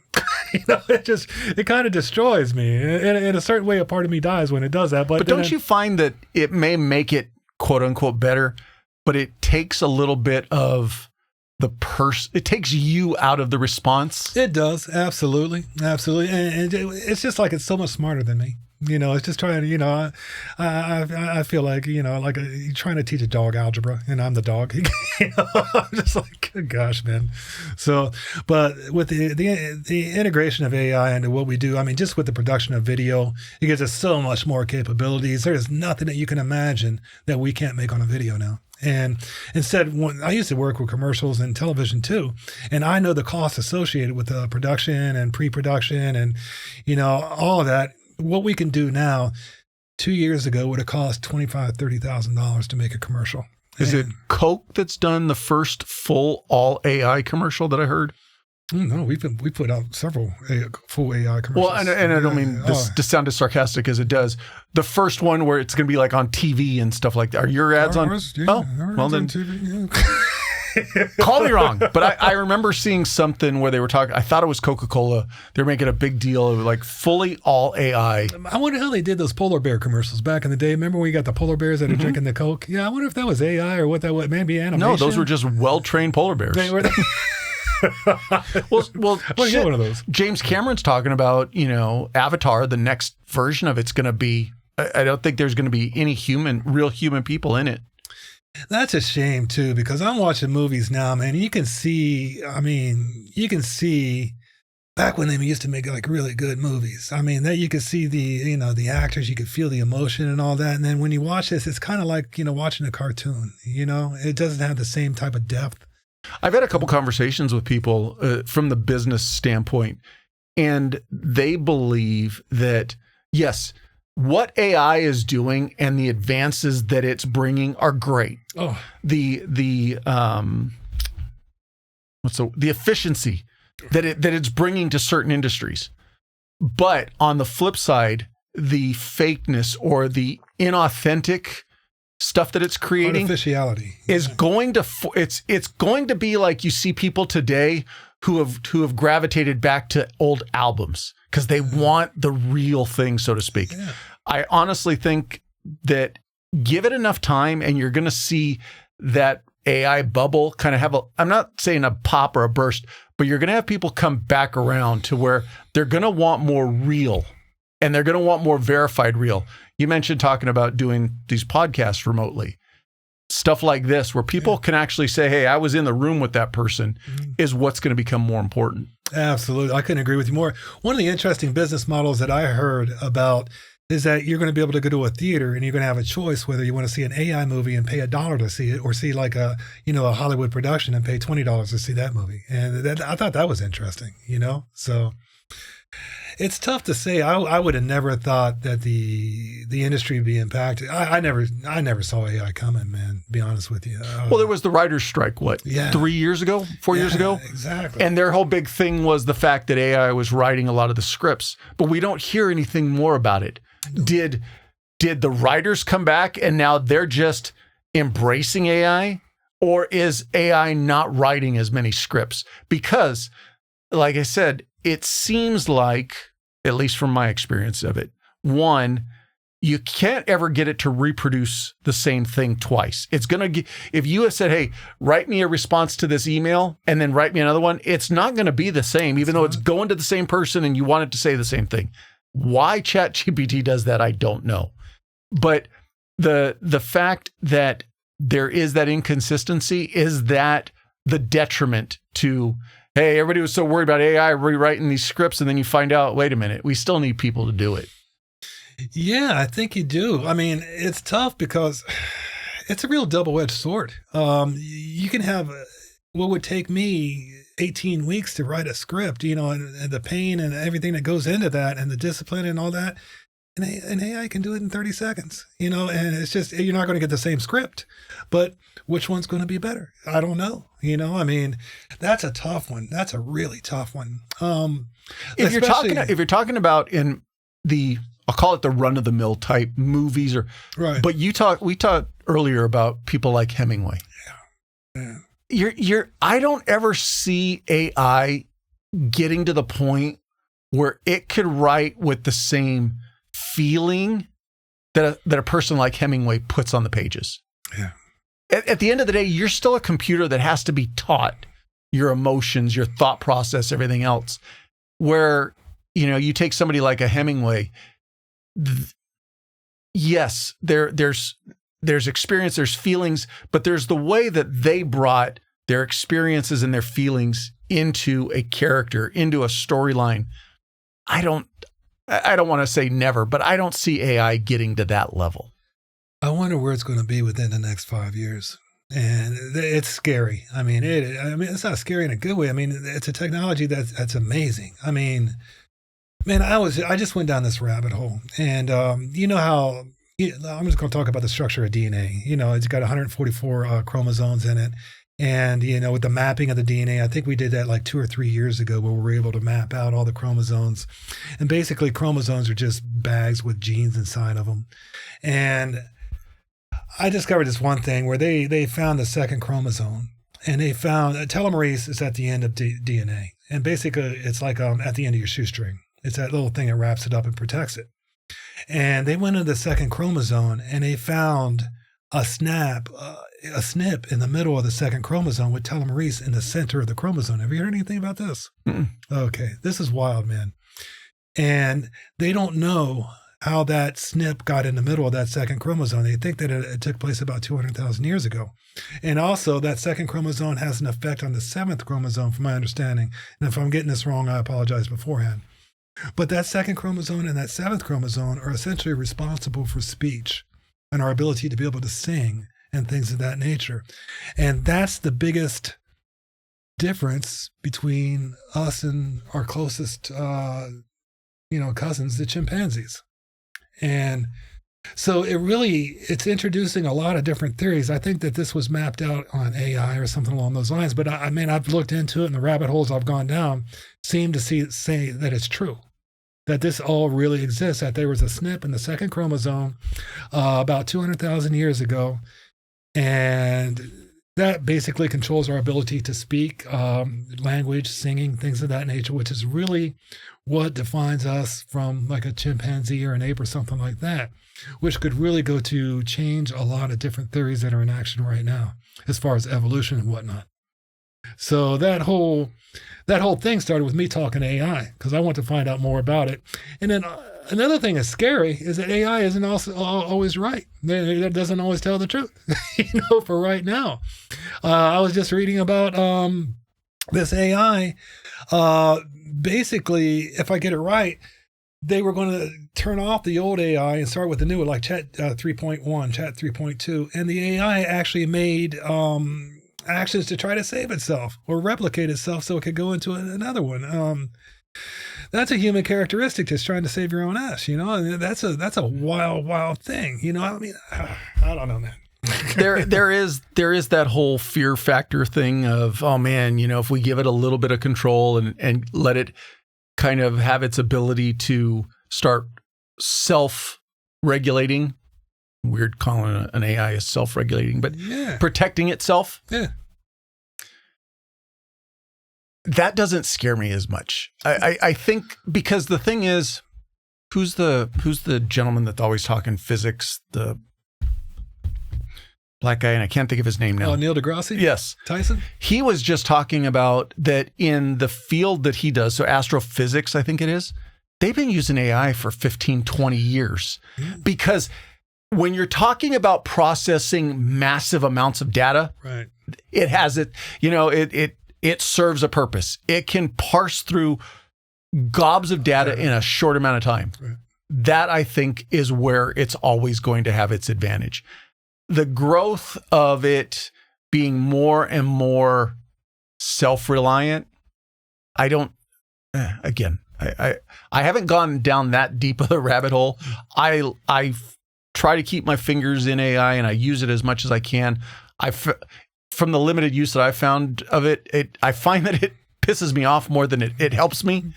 But for the people who truly know how to utilize its features, there are some aspects to it. When you get on the very technical side of things, I think that it definitely has purpose. Now, I don't know if the people at that level have a different LLM that they're working with, but as you've already mentioned and I talked about, it doesn't give you the same information twice. It doesn't?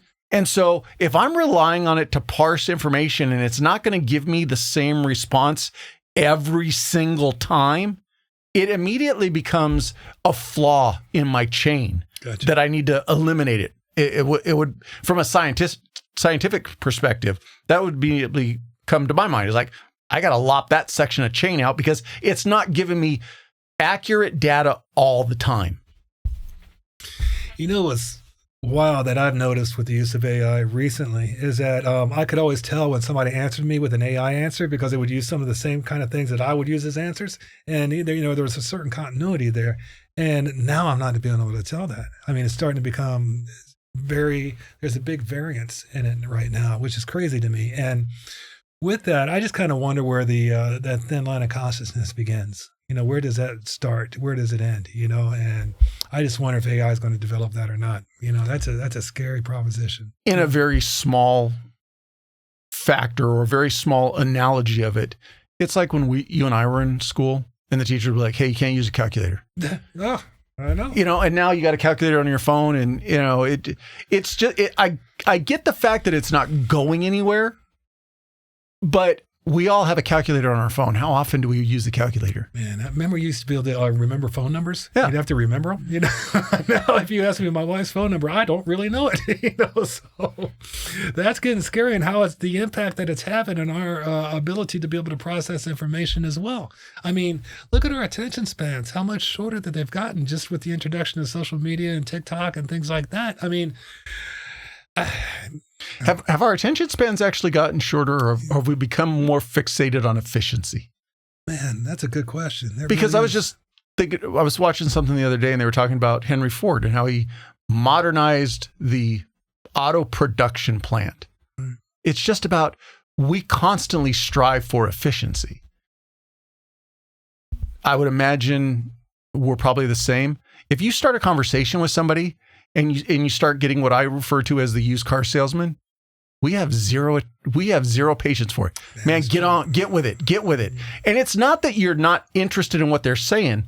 I don't need the superfluous stuff. Get to the meat and potatoes of it. So I think it's just a different way of looking at it. Is it shorter attention spans or more honed in on being efficient? Well, that's true. It's true. Who knows? And what's the advantage of being more efficient? I mean, of course, you're going to go further, I guess. I mean, and then where does that lead to? I just wonder where higher efficiency leads to. We'll never stop trying to maximize efficiency. I don't think we're going to be able to recognize in the next 5 years, especially with the advent of quantum computing. I don't know if you have a familiarity. That's crazy stuff to me. I mean, essentially, they took quantum computing. They took an equation. I guess it would take 10,000 years or something like that to solve. And quantum computing, I can't even really wrap my head around what quantum computing is. I know it's a superposition, and it's basically a computer on NOS and a turbo and a supercharger.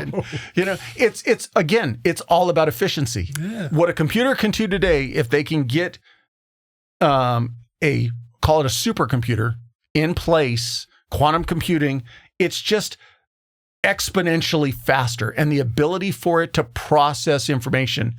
And that's where they talk about why they claim that, potentially passwords will become obsolete. So will encryption. Because right now, it's not a matter of computers can't figure it out. It's just, how long does it take to figure it out? Go back to, somebody being in prison, and if I gave you a file and left you alone, you'd eventually file through the bars. Oh, the 99 Monkeys could write all the works of Shakespeare if given forever with the typewriters or whatever. Yeah. Oh, yeah, absolutely. But I give you that same saw, but now I stick it on a Sawzall, and it can go 30 times faster. How quicker? So it's just that efficiency. It's how quickly it can work through problems and everything else. But it's definitely, you could say it's scary if they can get that online. Well, we've never really been in a space before, and we really don't know how to respond to it. We're in uncharted waters, man, especially with AI, with quantum computing, things like that. You mix those two together, what's going to happen there? I don't know. We're going to find out, I think, and that's, it could either be a very bright future or it could be a bleak future. And I think it's about a 50-50 shot on either side. Because I don't know where this is going to lead to. I really don't. And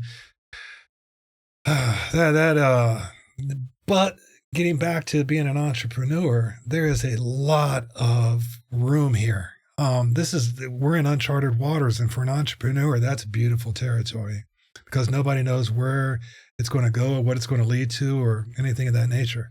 And there's always opportunity there. For somebody wanting to get into what you're doing, what would be a jump off point? Get into marketing and advertising, digital marketing and advertising. Jump off point. Would you say, is there mandatory schooling that they would have to go do? There's no real schooling. I mean, they teach courses for it, but I'd say get experience,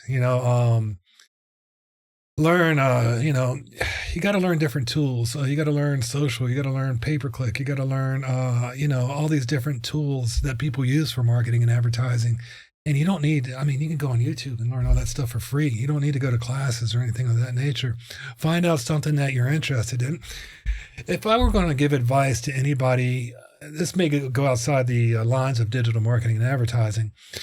Find out what your passion is. Find out what you're interested in. And a cool thing that you can do if you don't really know what your passions or what you're interested in, ask ChatGPT to ask you 10 questions about yourself to find out more about yourself.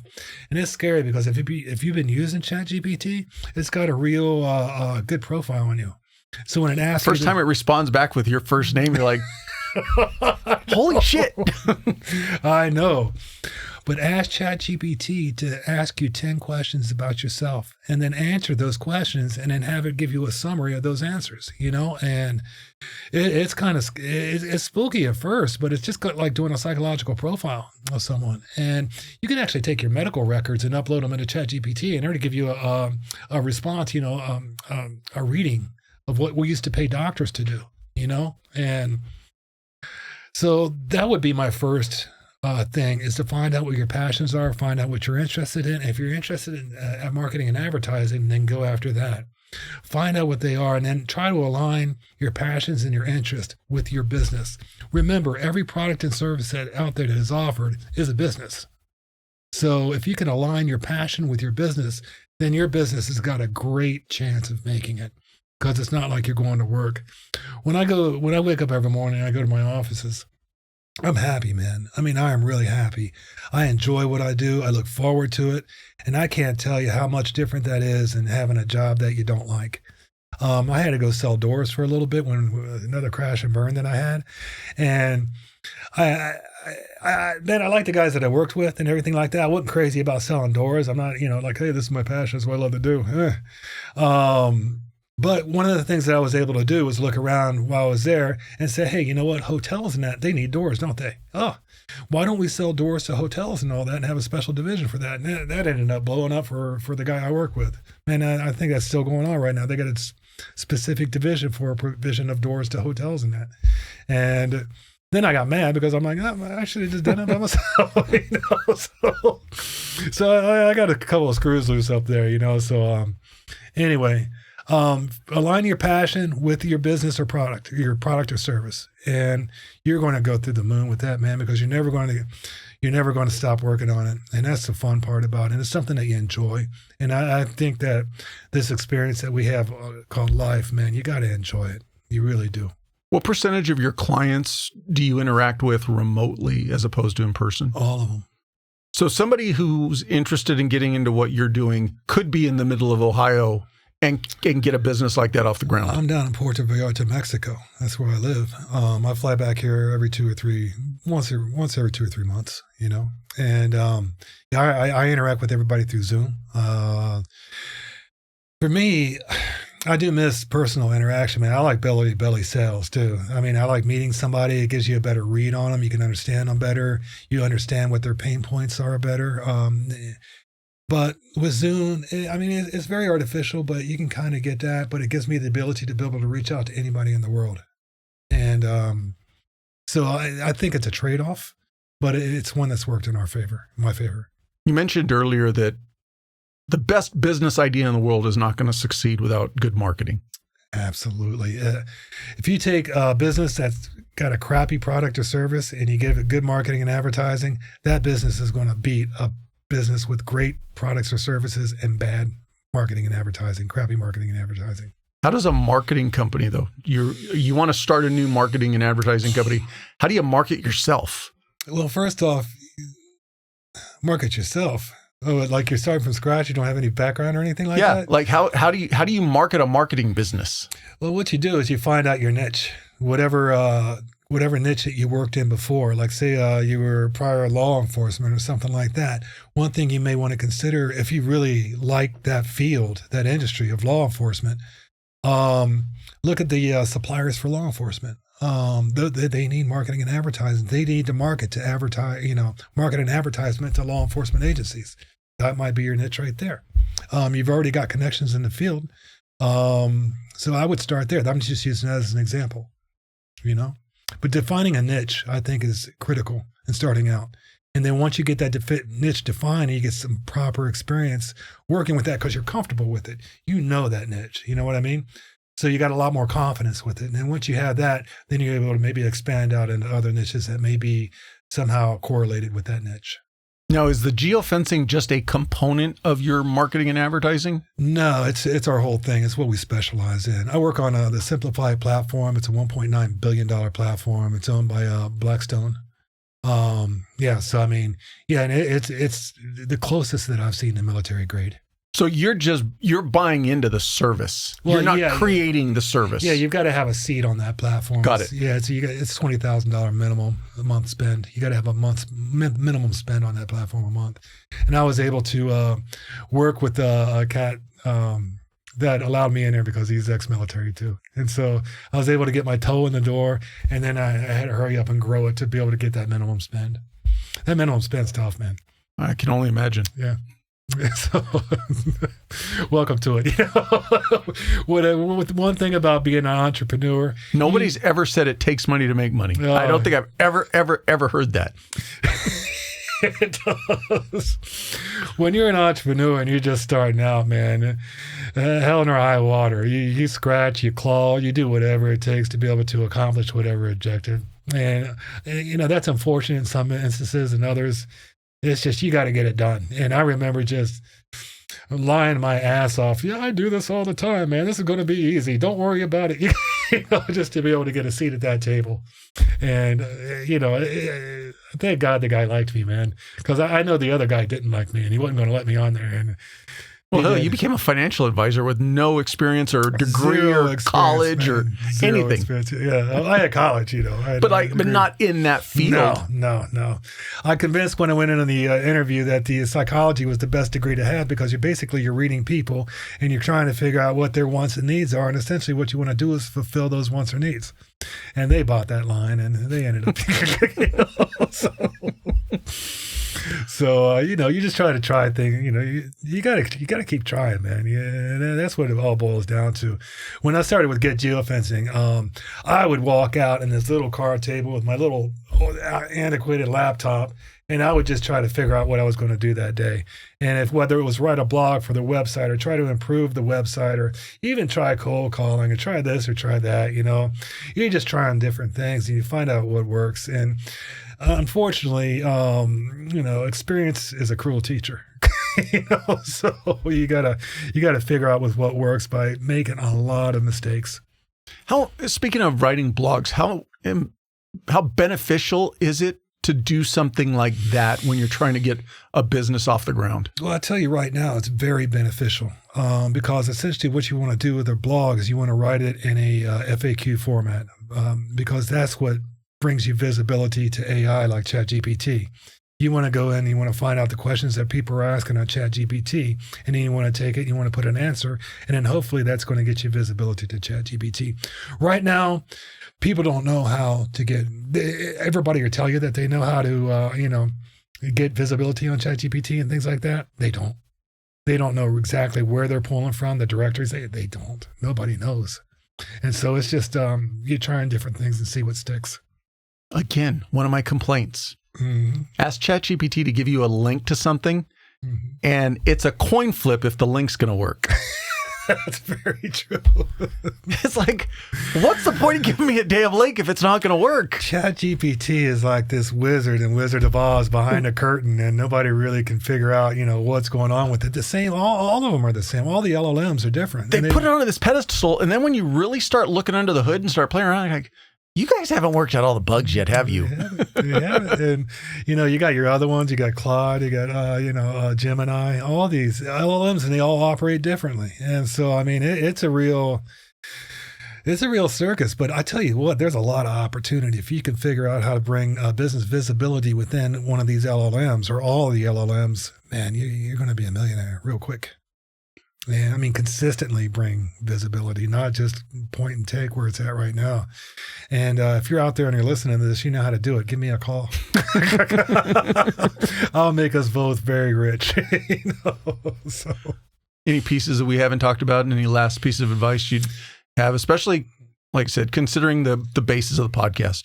So more towards the veteran first responder community, but just entrepreneurs in general. When you go through that transition, expect to feel uncomfortable. get used to that, because you're going to feel uncomfortable, because you're going into something new. And anytime you go into something new, there's going to be insecurities. There's going to be, am I good enough to do this? There's going to be self-doubt. If you're not experiencing that, then you're doing something wrong, because everybody experiences that when you do it. The biggest piece of advice I can offer is to develop a strong foundation. And you develop a strong foundation with healthy habits. What helped me out recently, well, when I say recently, I mean the last 10 years, is I wake up in the morning, I do yoga. It helps out with my flexibility, because I'm getting older now and things hurt, And before, my back used to go out about once a year. My back would go out and I'd have to lay on a flat floor. And ever since I started doing yoga, every morning, 20 minutes, is free. Yoga with Adrian on YouTube. Shout out to Yoga with Adrian. I think it's beautiful. Spend 20 minutes in the morning doing yoga. For me, it works. I mean, yours might be something else, Also, I lift. I love lifting weights. It really helps me focus. I listen to podcasts and stuff while I'm lifting weights, so that helps out a lot as well. I meditate. I meditate for 30 minutes a day. I've got this app called Calm app, and basically I put in my earbuds, and for 30 minutes I just sit there and I zone out, and it really helps out with mental acuity. It helps out with patience. It helps me look at things from different angles that I didn't really have that before I had any of these healthy habits. I had a lot of self-destructive habits before, and building that foundation with things like that are beneficial to you are going to ultimately help you perform in an optimized fashion. Other than drinking or these other self-destructive habits or whatnot, they're going to help you out. And when you're going through that, understand that when you're uncomfortable, you may reach for old habits that aren't self-serving. Try to develop healthy habits to build a very strong foundation when you go through this transition. And once you build that foundation, then you're going to see a lot of things open up, abilities, capabilities that you may not have realized that you have now, by thinking a lot more clearly. I mean, I'm speaking from my own perspective, because I went down the road of used a lot of alcohol, a lot of drugs and like that. And it was just self-medication. And it was to overcome feelings of like the imposter syndrome, that I didn't belong there. And that's what I used. Those were the coping mechanisms that I used. And they lead to a lot of really dark places that you kind of want to stay out of those places.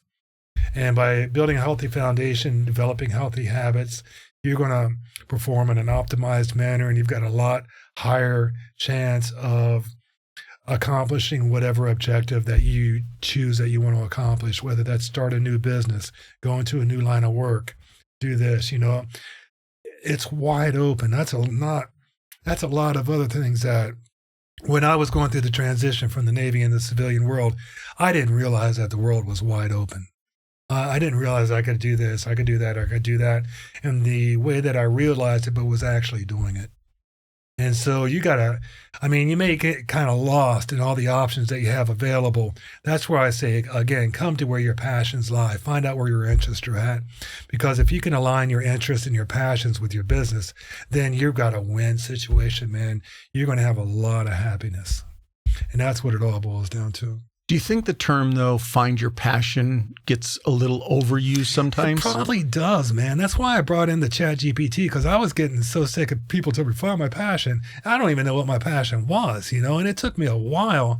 And I tell you, one of the best exercises that I did to be able to find my passions was sit down with the ChatGPT and have it ask me 10 questions. And I answer those questions. And then I find out my passions. One of the interests is marketing and advertising. So it was a bit retroactive. It really was. And it kind of reaffirmed my faith that I'm in the right field, If you don't have to use it retroactively, looking at it going forward, that would have served me out a lot.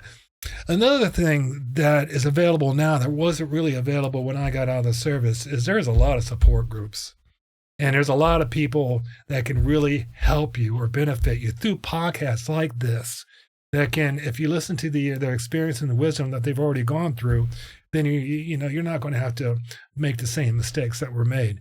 Back then, there wasn't I wasn't aware of any like support groups, or I thought I was the only one going through this. I felt isolated and things of that nature.